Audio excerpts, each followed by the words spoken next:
This could be an important week in the Parliament. The report of the JPC on the Waqf Board will be tabled in the Lok Sabha and the Rajya Sabha. The Joint Parliamentary Committee Chairperson Jagdambika Pal and Sanjay Jaiswal will table the report first in the lower house of the Parliament, and Medha Vishram Kulkarni and Ghulam Ali will table the report in the upper house of the Parliament. Let's listen in to the leaders' reactions. Remember, there have been a lot of interactions, talks with different delegations, Muslim clerics. The Waqf Board has been accused of having these sweeping powers that it has misused. It's laying claim on lands of properties of villagers who've had the ownership to the land for decades, even centuries. I've suddenly received notices being said that these are properties of the Waqf Board. This is just one of many examples where the Waqf Board is being questioned if it is misusing the powers that it was given. And this is primarily with regard to, does it need a reconsideration to how much, what level of powers and facilities that the Waqf Board can have. Let's listen in to the reactions coming in. अब table किया जा रहा है, ये पूरी तरीके से कानून का जो हमारे संविधान के अंदर हमें दिए हुए अधिकार हैं उनके ऊपर कुठाराघात है।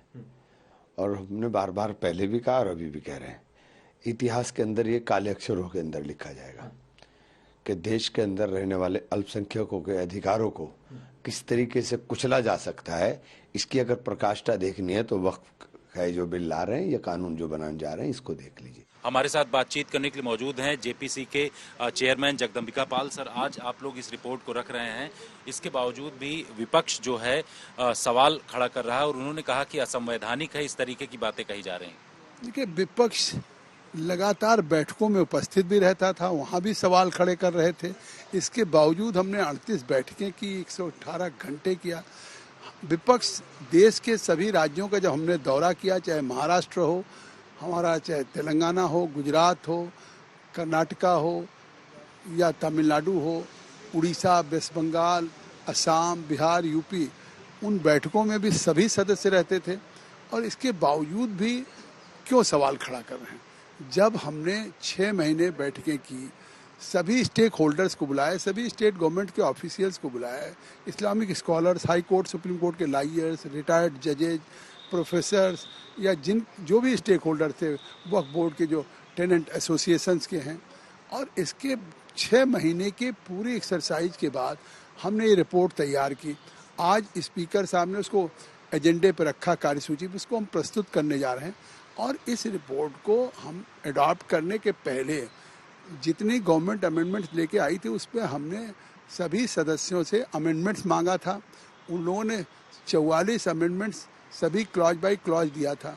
उस क्लॉज बाय क्लॉज के अमेंडमेंट पे जैसे पार्लियामेंट में प्रक्रिया होती कानून पे सहमति असहमति की, तो उसका फैसला वोटिंग के आधार पे होता है। ऐसे ज्वाइंट पार्लियामेंट्री कमेटी में भी हमने वोटिंग करा के फैसला किया और एक एक अमेंडमेंट जो मेजॉरिटी में था उसको अडॉप्ट किया, जो माइनॉरिटी में था उसको टर्न डाउन किया। जब रिपोर्ट को भी फिर दूसरी बैठक हुई, उसको भी हमने वोटिंग से अडॉप्ट किया। और इसके साथ फिर हमके नोट ऑफ डिसेंट हमने मांगा वोटिंग के अडॉप्शन के बाद, तो नोट ऑफ डिसेंट भी हमने लगाया है।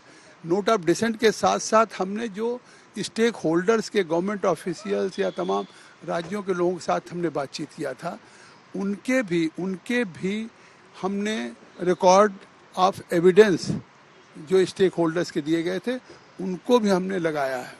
तो मुझे लगता है कि जब आज प्रस्तुत होगा हमारी रिपोर्ट, नोट ऑफ डिसेंट या रिकॉर्ड ऑफ एविडेंस, तो पूरे देश को हो जाएगा कि सरकार ने इस अमेंडमेंट पे जो चाहती थी कि एक ट्रांसपेरेंट मतलब एक्ट बने और जो वाकिफ की मंशा है कि गरीब को, अनाथ को, विधवा को, महिलाओं को, पसमानदा मुस्लिम्स को फायदा हो, तो निश्चित तौर से वो देश पूरा होगा। सर, कितनी So remember, the committee has submitted the report already to the Lok Sabha Speaker. It will now be tabled in the Parliament, both in Lok Sabha and Rajya Sabha. Opposition, remember, has raised concerns against some of the recommendations made in the Waqf Board, but the government has aimed to look at the Waqf Board, which is facing charges of different kinds, including who will be a part of their staff now. Should a woman member have to be included in Waqf Board? To my understanding, there was no woman member in the Waqf Board earlier. So there are some changes that are expected. However, remember, will it be a showdown? Will it be a session full of fireworks? when the report is tabled both in the Lok Sabha and the Rajya Sabha. Jitendra Bahadur joining me for the latest on that. Jitendra, आप हमें बताइए किस तरह से हम देख सकते हैं कि सदन में जब ये रिपोर्ट टेबल होगी किस तरह के रिएक्शन आएंगे, ऑपोजिशन का क्या मानना है, अभी तक जो रिकमेंडेशंस आई हैं वक्फ बोर्ड अमेंडमेंट बिल के लिए? और देखिए 421 पेज की ये रिपोर्ट है और इसको 12 बजे के आसपास जो है सदन में इसको पेश किया जाएगा, जेपीसी चेयरमैन की तरफ से इसको पेश किया जाएगा। लेकिन सबसे बड़ी बात यह है कि जब जेपीसी का गठन हुआ था और उसके बाद इस पर चर्चा शुरू हुई तो विपक्ष की तरफ से इस पर कई बार सवाल खड़ा किए गए।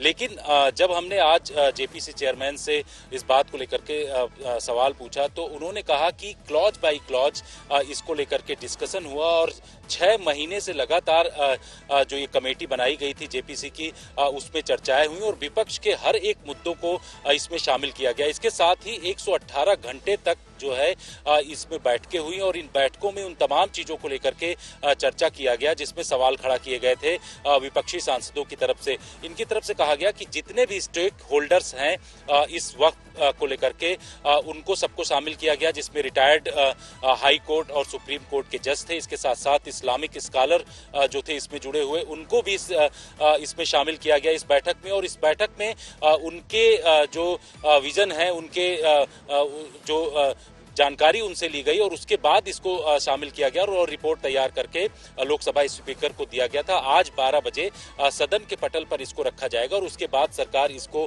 किस तरीके से आगे लेकर के बढ़ती है, इस पर चर्चा कराना है, कैसे आगे जाना है ये देखना होगा। लेकिन विपक्ष अभी भी इस बात को लेकर के सवाल खड़ा कर रहा है और वो कह रहा है कि ये अलोकतांत्रिक तरीके से इसको पेश किया जा रहा है, सदन में इसको लाया जा रहा है, असंवैधानिक रिपोर्ट है। तो इस तरीके के सवाल जरूर खड़े हो रहे हैं। लेकिन जेपीसी चेयरमैन का यह कहना है कि इससे जो गरीब मुसलमान हैं, महिलाएं हैं, इसके साथ साथ पश्मानदा मुसलमान जो हैं उनको इसमें किसी भी तरीके से प्रतिनिधित्व तो नहीं मिलता है, उनको काफी फायदा होगा इस रिपोर्ट के जरिए। So even within the Muslim community, should there be more representation of different sections and genders? So is that going to be a part of it? But how will that be as a showdown? What about the opposition leaders?